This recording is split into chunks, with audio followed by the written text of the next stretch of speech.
So as we do know, Michael Jordan, huge gambler. Yes. Right? Degenerate gambler. Yes. I think it's safe to say at this point. Absolutely. So much so of a gambler that Charles Barkley at one point in recent years on the Dan Patrick Show said this. You play Jordan for money at all? Oh, you used to play for him. Why would you play golf if you don't play it for money? Well, Mike won't play unless it's for money, right? No question. He's like, Charles, pick that up. I'm like, just put this for $200. He's like, pick that up, Charles. Get out of my way. You're in my line. I said, well, how much is that putt for? He's like, $300,000. I said, let me get out of your line. So it's serious money. Wow. I mean, $300,000 for $300,000. Wow. Yeah, and it was probably like a 15-footer. So yeah, you better get out of this get line. out of my line. Yeah. So let's go all the way back. That's the recent. Let's go all the way back. Young Michael Jordan, as you were seeing right here, young, innocent Michael Jordan that we certainly remember, right? Had hair. Had hair, still had the armband, right? Influenced by Jordan, worn by Kobe and many others. So, young Jordan. Now, you need to remember this man's name. It is Slim Buller. Nickname is Slim, by the way. And he is going to be a key character in this entire case that we are about to dive into and hopefully abstractly give you the correct amount of information where you can make your own judgment at the end. So here's where it gets a little dicey.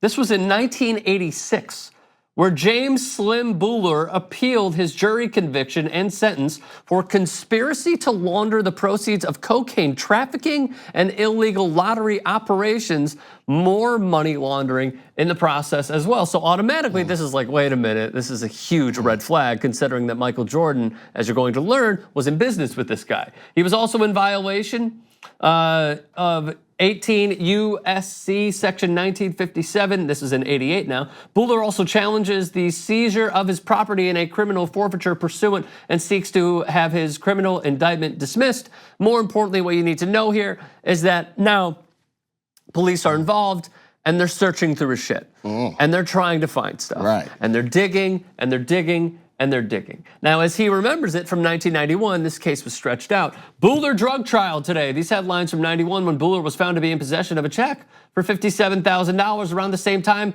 $153K in cash discovered in his bags at the Charlotte airport. Now, do remember our key character as well. Who is that exactly? Michael Jordan. That is a young Michael Jordan, as Who we is do from remember. and went to college at North Carolina. Exactly. So here's where it gets incredibly dicey. Drug dealer says he got a loan from Michael Jordan. Via the Greenville News, December 14th, 1991, federal authorities seized that $57,000 check from James Slim Buller, who said the money would build a golf driving range, but the feds say he won it in a golf match at Hilton Head Island. So now it's like, wait a minute. What did Michael owe?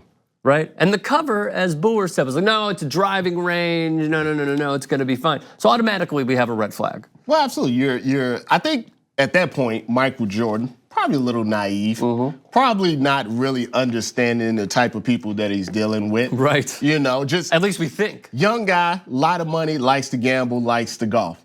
Comes up with his name is Slim. just listen, just for everybody out there. If you're dealing with anybody, and they introduce themselves as Slim, it's probably money shouldn't be exchanged. I wouldn't go anywhere with them after midnight. I'm just saying. Look. Totally. I'm not trying to be, stereotypical. No. But if your name is Slim or Slick. It may be a problem down the road. That's all I'm saying. That's all I'm saying. So let's now dive even further into the circles that Michael Jordan was in with Slim. So Slim, Buller, and Jordan were part of what Buller called the big group. High stakes bunch, bet up to $1,000 a hole. Buller told the Post in '93 that Jordan could lose up to $20,000 in a bad day. What a life. From that particular time, Buller says Jordan owed more than $100,000 to other acquaintances too, including Eddie Dow, a gambler and bail bondsman. Here is a picture of Michael Jordan and Eddie Dow, just to put a face to a name.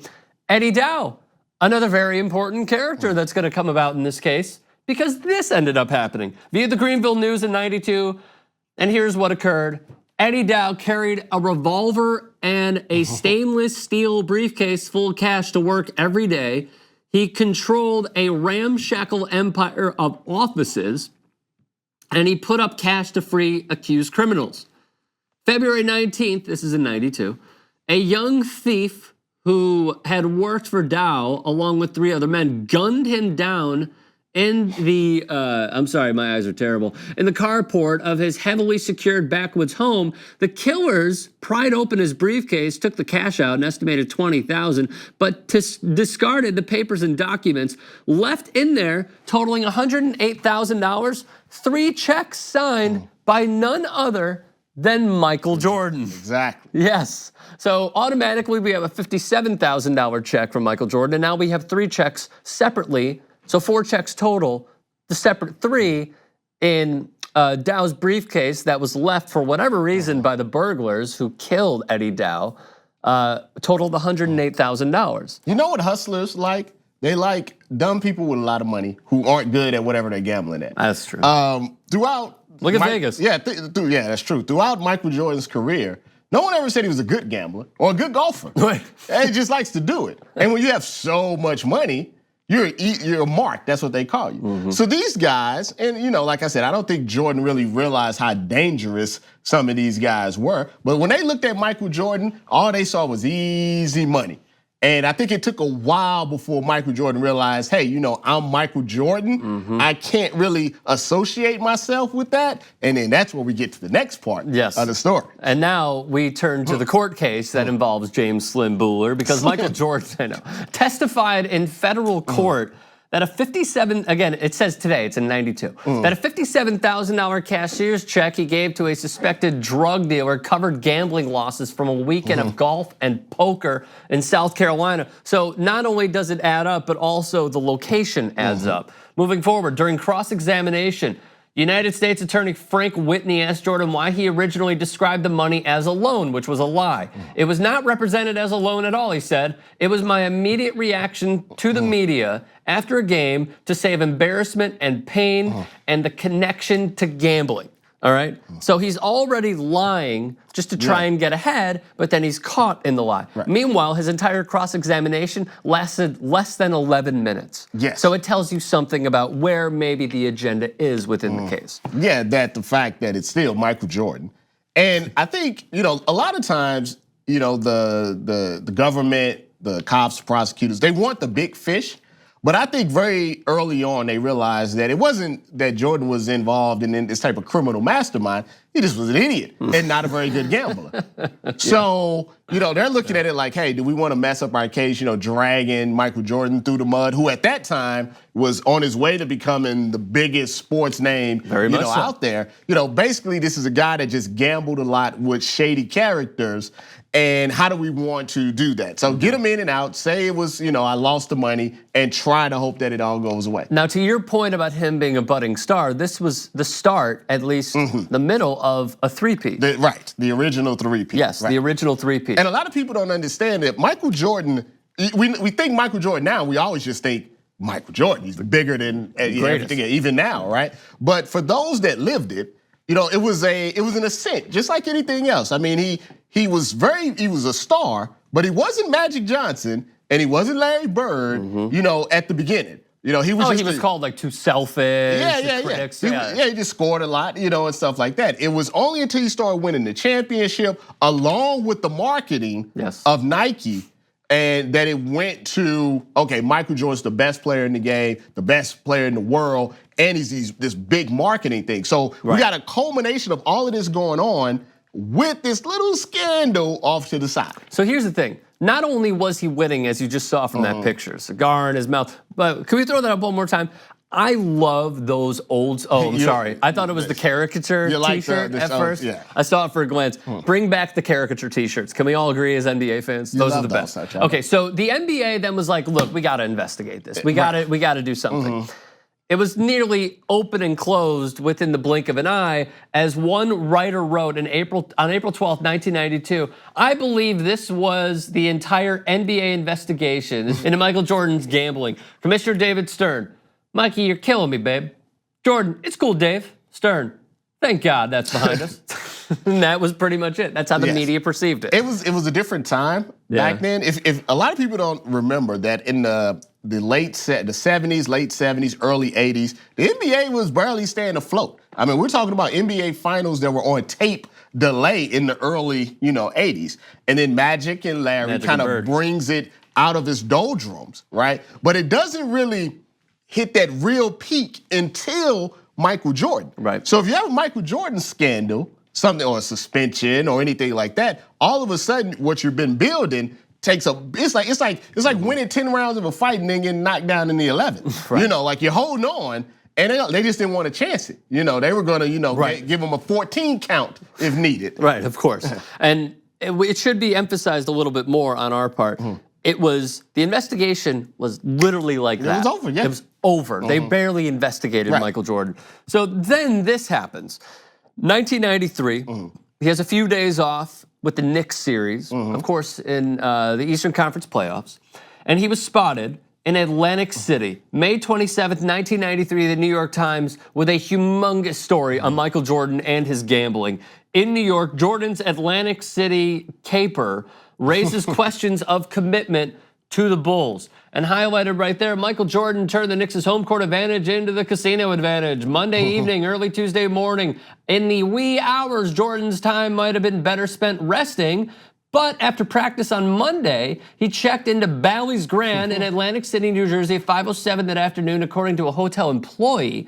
Furthermore, checked out at 11:05 p.m., was seen in the casino as late as 2:30 in the morning, returned to New York 10 hours before Tuesday night's game, reportedly lost $5,000 playing blackjack. If he had won $5,000, it still wouldn't justify his being a 2-hour limo ride from the Bulls' hotel. 2:30 in the morning, and then of course, he went on the offensive May 28th, 93. One day later, he completely denies losing $5,000 in Atlantic City, which then raises this question, and we're gonna play this for you right now. This is Michael Jordan, before the finals, addressing with Ahmad Rashad his own gambling. Take a look.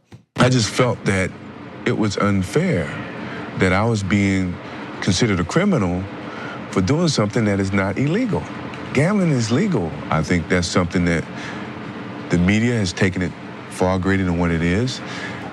Soon, whenever I walk away from this game, I think that's the only thing that people are gonna say was a bad thing about Michael Jordan. There are now 2 people in the studio who just told me the same exact thing. Would you like to? He has sunglasses on, so obviously he had a long night. He just doesn't want people to see his eyes, not because of the night, but because maybe they'll be like, you not his eye contact is not there. Once again, hanging out with someone named Slim is a red flag. If you're trying to deny something and you're wearing sunglasses with a suit inside, probably not a good thing. Now, what he said was 100% true. Nothing that he did was illegal. He doesn't deny being there. Right. He doesn't deny gambling. All he denies is I didn't lose as much. I only lost $4,472. Right, and 96 cents. But it wasn't illegal. And that's true. It was not illegal. Very For those that don't know, the drive from New York to Atlantic City, what, 2 hours? 2 hours, no traffic. Right. So I'm assuming he wasn't driving. He was not. He was in a limo. Yeah. So limo takes him down, checks in, gambles. Limo takes him back 10 hours before the game. I can see it's iffy, but once again, not illegal. Right, not illegal. But what we can now presume is that he was a degenerate gambler, and he's pissed that people are talking about it. Yes, that's what I got from his voice. It's like I do everything else right. I just like to gamble a whole lot in between series. So in between games in a series, right? But, But then there was even, sorry to cut you off, there was even more. There's more. So then, as we know, they would win the championship that year. Right.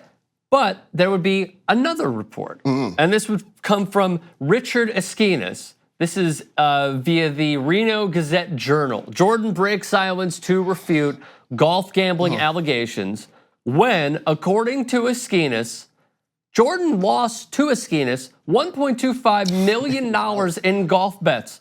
I have played golf with Richard Esquinas with wagers made between us. However, the final payout, as you're gonna see a little bit over in the first paragraph, Esquinas, co-author of Michael and Me, Our Gambling Addiction, My Cry for Help, wrote that he lost 1.25. The debt was eventually paid to just $300,000. Yet again, Michael Jordan had to answer to this. And he did in a humongous interview with Connie Chung, 1993, and the month being July of that year.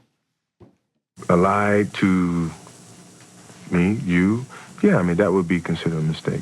Gambling has cut short or even ruined a lot of professional sports careers. Can you give it up? Can I give up what? Gambling. Oh, sure. Of it, but you know, when someone like can give up alcohol, can give up weed, that's what they always say. Sure, no problem. I got it today. Just like that. Never happens. No. Still hasn't happened for Jordan. Still hasn't, no. Right. No, he's still throwing big bucks on a lot of stuff. So then we move forward. There was yet another NBA investigation that took place, the second time for Michael Jordan, David Stern to investigate. Look, he clearly has a problem. Let's look into this. Second time in 2 years, the NBA has retained Frederick Lacy, another name, a former federal judge and US attorney, to look into Jordan's gambling activities. And for a second straight year, questions are being raised about Jordan's associations and how aggressively the image-conscious NBA wants to dig into his off-court life. So this is really important. I gambled and played golf with Michael for 6 summers, but the NBA hasn't even called me. Said Slim Bueller. What kind of an investigation is that? The question needs to be asked. Why hasn't Jordan been called in this summer by the NBA to discuss his gambling? This is very similar to something that we saw, sorry to make it political, but it's just a fact. Remember when we had not necessarily an investigation, but Christine Blasey Ford testified with Judge Kavanaugh. Then the FBI investigated it, but they didn't even call the 2 key witnesses, which were Blasey Ford and Kavanaugh. Eerily similar right here. To that. So what we have is we're building up.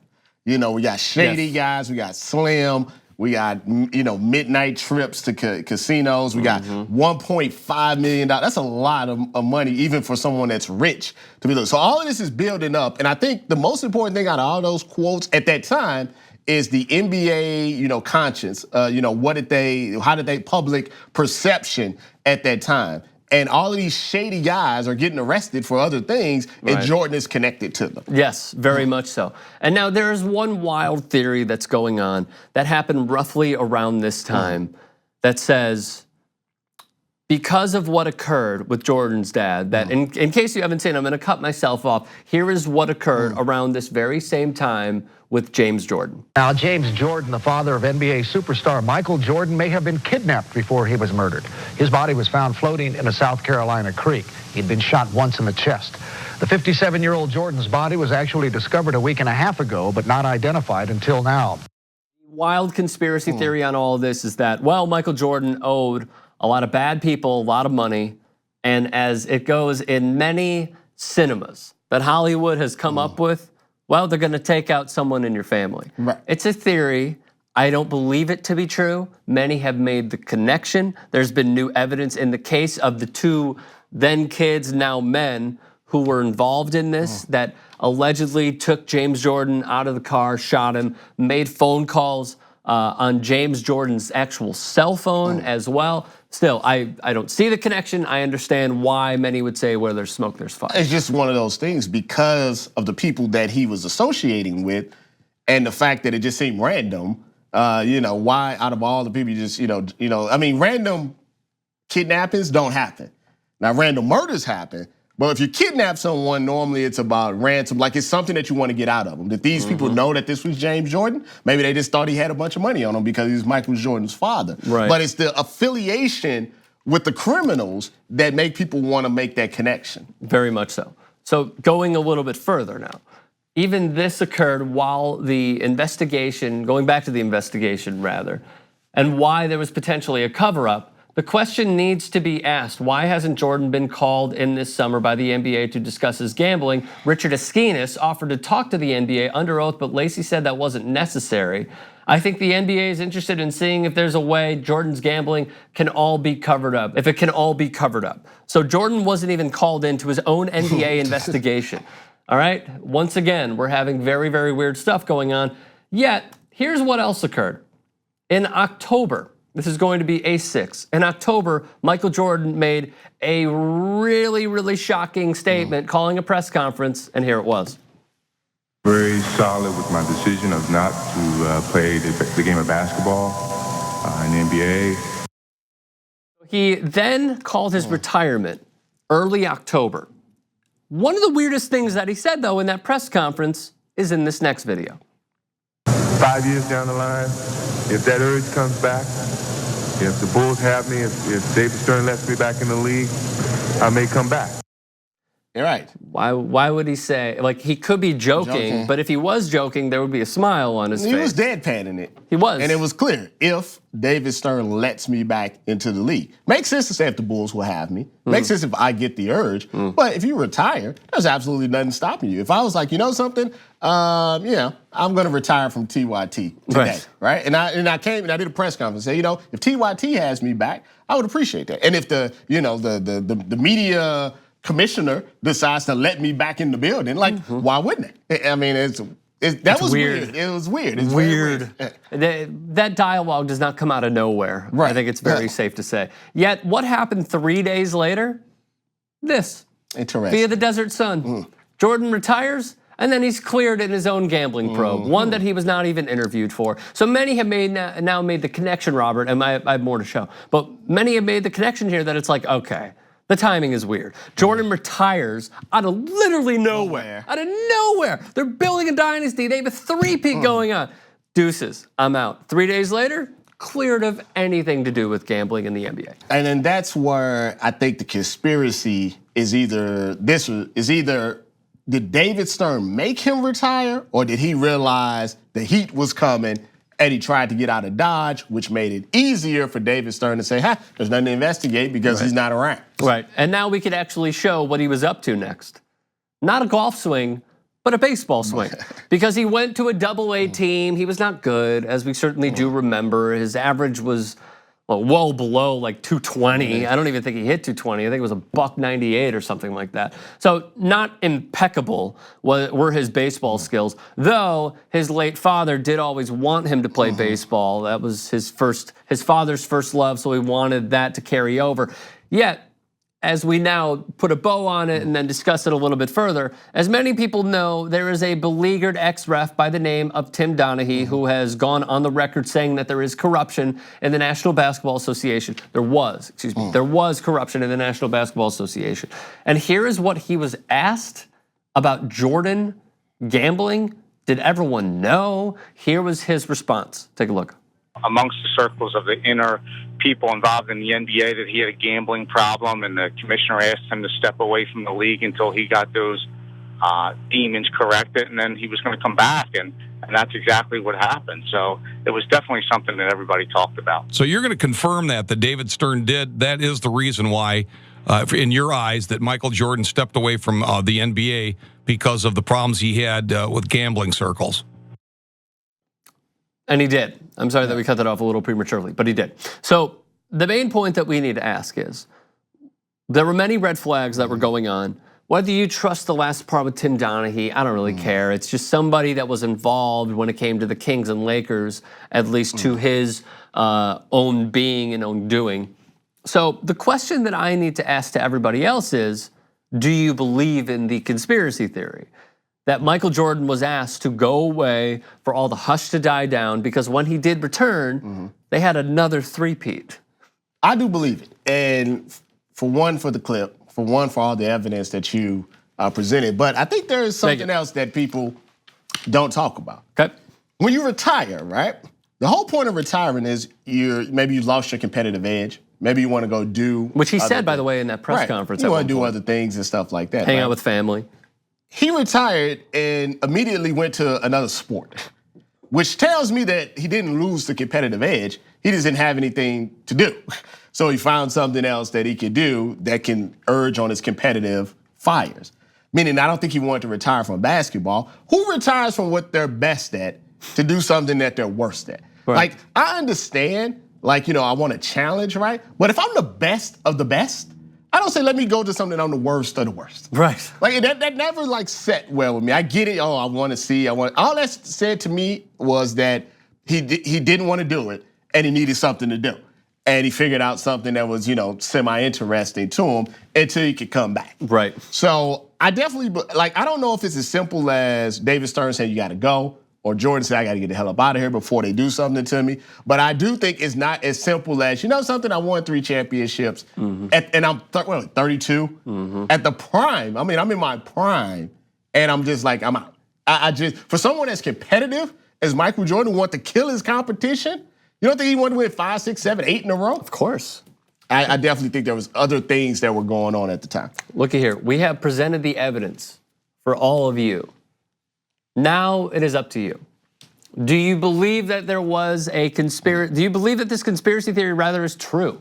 Do you believe that David Stern shooed away Michael Jordan for all of the ruckus to die down and then return about a little under 2 years later to then, well, the Knicks had their one run, right? They did. They had their one run where they beat Scottie Pippen and the Bulls. Barely. And then, barely.